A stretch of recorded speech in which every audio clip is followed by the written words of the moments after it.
दो अनाथ बच्चों का जादुई मिट्टी का चूल्हा। माँ बाबा, क्या हम दोनों आपके साथ नहीं जा सकते हैं?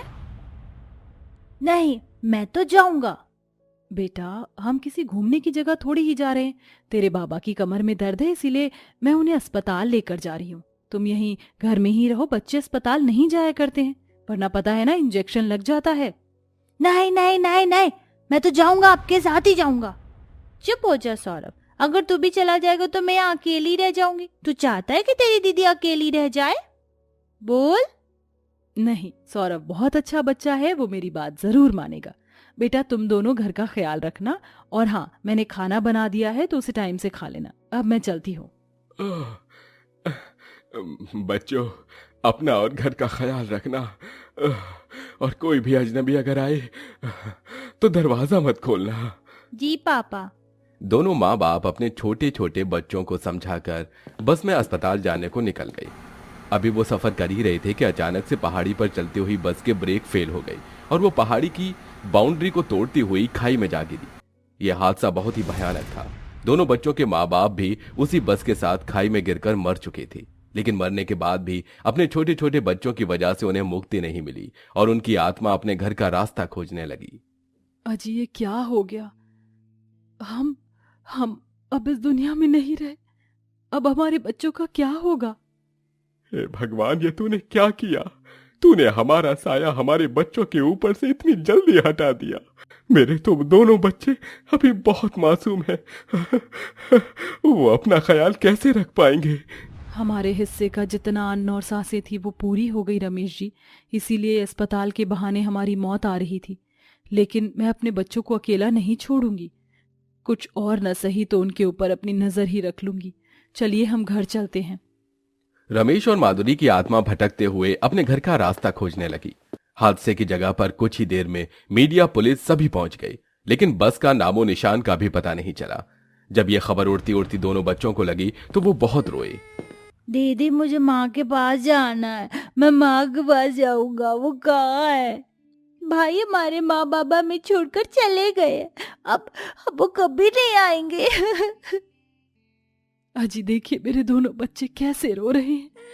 मैं इन्हें अपने सीने से लगाना चाहती हूँ। माधुरी की आत्मा का अपने बच्चों को देखकर बहुत ही बुरा हाल हो रहा था। वो मां भले ही मर चुकी थी, लेकिन उसकी ममता अभी भी जिंदा थी। लेकिन बेचारी माधुरी और रमेश अपने बच्चों को अब दूर से देखने के सिवा कुछ भी नहीं कर सकते थे। ऐसे ही शोक में दोनों बच्चों ने 3-4 दिन तो गुजार दिए, लेकिन 3-4 दिन के बाद उनकी जरूरत जागने लगी। दीदी, बहुत भूख लग रही है, अब हम क्या करें? मैं नहीं जानती हूँ भाई, मुझसे तो कुछ भी बनाना भी नहीं आता। पता नहीं हम क्या करेंगे। चलो ना दीदी, हम पड़ोस वाली आंटी जी से खाना मांगने चलते हैं। क्या? खाना? नन्ही पिंकी का दिमाग सोचने लगा, लेकिन उसकी समझ में कुछ और नहीं आया और वो दोनों ही भाई बहन अपने पड़ोसी से खाना मांगने निकल गई। उनके साथ में उनके माँ बाप का साया भी चल रहा था। आंटी जी, मेरा भाई और मैं भूखे हैं, हमें कुछ खाने को दे दो ना। अरे जा जा हाई बड़ी, मेरे घर से फालतू राशन नहीं आता है। मेरे बच्चे भी हैं, मैं उन्हें खिलाऊं या तुम्हें? जाओ जाकर किसी चौराहे पर भीख मांगो। वैसे भी तुम्हारे माँ बाप तो मर गए हैं, तो सारी जिंदगी तुम्हें कोई करके नहीं खिलाएगा। ऐसे बोलकर उस पत्थर दिल औरत ने मासूम बच्चों के मुंह पर ही दरवाजा बंद कर दिया। ये सारा मंजर देख रमेश और माधुरी का दिल टूट गया। रमेश जी, ये पत्थर दिल दुनिया कहीं मेरे बच्चों को काट ना खाए। देखा आपने, इस जमाने ने उन्हें अनाथ होने का ताना दे दिया। ये दुनिया ऐसी ही है। मैं अपने बच्चों को ऐसे भूख से तड़पता नहीं देख सकता हूँ। हे भगवान, कुछ कर। या तो तू हमारे बच्चों को भी हमारे ही पास भेज दे, या हमें इतनी शक्ति दे कि हम कुछ कर पाए। दोनों माँ बाप बहुत ज्यादा लाचार महसूस कर रहे थे। दोनों बच्चे भूख से बिलबिलाते हुए एक चौराहे पर आ गए और वहां पर भीख मांगने लगे। अंकल जी, कुछ खाने को दे दीजिए ना, मेरा भाई और मैं, हम दोनों भूखे हैं। अरे हट रास्ते से। हैं? मैं क्या तुझे कोई चलता फिरता होटल लगता हूँ? दीदी, दीदी कुछ खाने को दे दो, बहुत भूख लगी है। ओह गॉड, ये गंदा सा बच्चा कौन है? दूर हटो मुझसे, गंदे लड़के। दीदी कुछ दे दो ना, बहुत भूख लगी है। एक दूंगी कान के नीचे, वापस मेरे पास नहीं आना। छोटा सा बच्चा है, ऐसे क्यों कर रही है? ये लो प्यारे बच्चे, तुम ये रख लो। वहीं खड़ी हुई एक लड़की ने सौरभ को 10 रुपए दे दिए। दोनों भाई बहन लालची नहीं थे। 10 रुपए मिलते ही वो उन्हें लेकर घर आ गए और 5-5 रुपए की चीज खरीद कर खा ली। दोनों माँ बाप अपने बच्चों की ऐसी हालत नहीं देख पा रहे थे। बच्चों के साथ वो भी घर में ही लौट आए। ऐसे ही कई दिनों तक चलता रहा और एक दिन क्या हुआ सौरभ, तू बैठा हुआ क्या कर रहा है? क्या हुआ भाई? दीदी क्या हुआ? तूने कोई सपना देख लिया क्या? पिंकी ने अपने भाई को गले से लगा लिया। जैसे ही उसकी नजर सौरभ के हाथ पर पड़ी तो उसने अपने माँ बाप की तस्वीर को हाथ में ले रखा था। दीदी मुझे भूख लगी है, माँ कितना अच्छा खाना खिलाती थी ना, मुझे भी माँ के पास जाना है, मुझे माँ चाहिए। सौरभ रोने लगा। उसे देखकर पिंकी की भी आंखों से आंसुओं के फव्वारे निकलने लगे। ये दिन उन बच्चों के लिए माँ बाप के बिना बहुत मुश्किल थे। दोनों माँ बाप भी उन्हें रोता देख रो रहे थे और रोते रोते ही माधुरी बोली, हे भगवान, मैं अब और अपने बच्चों को इस तरह नहीं देख सकती। या तो तू मुझे वरदान दे या दोबारा जीवन दान दे जो मैं अपने बच्चों के पास लौट आऊं, या फिर कोई ऐसी शक्ति दे जिससे कि मेरे बच्चों को इतनी मुसीबतें ना झेलनी पड़े। वो भूखे हैं, कुछ कर भगवान। माधुरी ने ममता से भरकर भगवान को पुकारा। उसकी पुकार भगवान जी ने आखिर सुन ली और अचानक से ही जो तस्वीर वो बच्चे देख रहे थे उसके अंदर से एक धुआं निकला जो पास में ही रखे एक चूल्हे पर जा लगा। ऐसा होते ही रसोई से अपने आप ही एक भगोना आकर चूल्हे पर रख गया और उसमें खाना पकने लगा। ये क्या हो रहा है? दीदी मुझे डर लग रहा है। घबराओ नहीं बच्चों, मैं हूँ जादुई चूल्हा। तुम्हारा जो मन करेगा मैं वो बना कर दूंगा।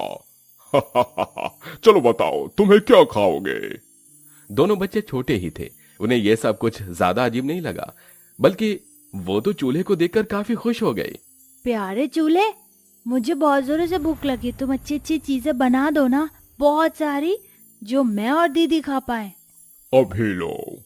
चूल्हे ने खुद से ही एक एक करके पकवान बनाने शुरू कर दिए और चूल्हे के पास पास पकवानों का ढेर लग गया।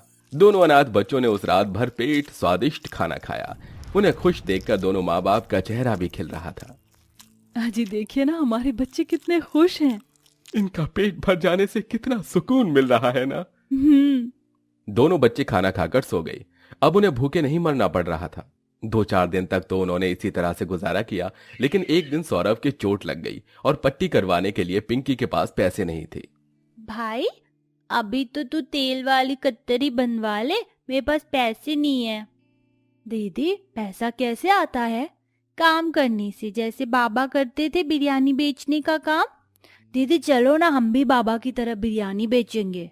सौरभ ने यह नादानी में कहा, लेकिन तूने सही कहा सौरभ, हम बिरयानी बेच सकते हैं। हम जादुई चूल्हे से बिरयानी मांग कर चल उसे बेचने चलते हैं, फिर हमारे पास भी पैसे आ जाएंगे।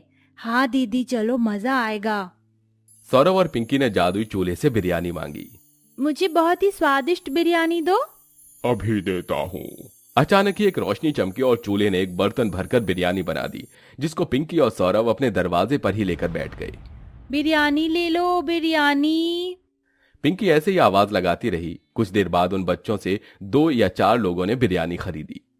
अरे वाह बच्चों, इतनी कम उम्र में तुम काम कर रहे हो। लाओ मुझे एक प्लेट बिरयानी दो। पटले नहीं, प्लेट अभी देती हूँ। दोनों बच्चों ने मिलकर बिरयानी बेची और शाम तक उनके पास 50 रुपए जुड़ गए। शाम को उन्होंने चूल्हे से खाना मांगकर अपना भी पेट भरा। रोजाना ऐसे ही सिलसिला जारी था कि एक दिन दोनों बच्चों के पास एक जोड़ा आया। उनके साथ गांव का मुखिया भी था। हाँ जी, आ जाइए, यही बच्चे हैं। आप कौन है? डरो नहीं बच्चों, हम तुम्हें यहाँ अडॉप्ट करने आए हैं। इतनी सी उम्र में ये जिंदगी तुम्हारे सामने पहाड़ की तरह खड़ी हुई है, लेकिन तुम घबराओ नहीं। हम तुम्हें पढ़ाएंगे, लिखाएंगे और तुम्हारा बिल्कुल अपने बच्चों की तरह ख्याल रखेंगे। चलो हमारे साथ चलो। ये दोनों ही इंसान भले थे। वो बच्चों को किसी तरह अपने साथ ले गए। उन्होंने उन्हें घर ले जाकर खाना खिलाया और बहुत प्यार किया। रात को पिंकी को सपना आया जिसमें उसके माँ बाप थे। पिंकी बेटा, देखो भगवान ने तुम्हें दोबारा माँ बाप का सुख दिया है, इसीलिए उनकी कदर करना। यूं समझो कि तुम्हें अलग शक्ल में अपने माँ बाप ही वापस मिल गए। घबराना नहीं, हम भी तुम्हारे साथ ही हैं। ऐसे बोलकर दोनों माँ बाप गायब हो गए। पिंकी के सपने में आकर वो संदेश दे चुके थे। दोनों बच्चों ने उन्हें ही अपना माँ बाप मान लिया और उन्हीं के साथ खुशी खुशी रहने लगे। दोनों मरे हुए माँ बाप की आत्मा भी अब शांत हो चुकी थी और उनके साथ ही चूल्हे का जादू भी चला गया था।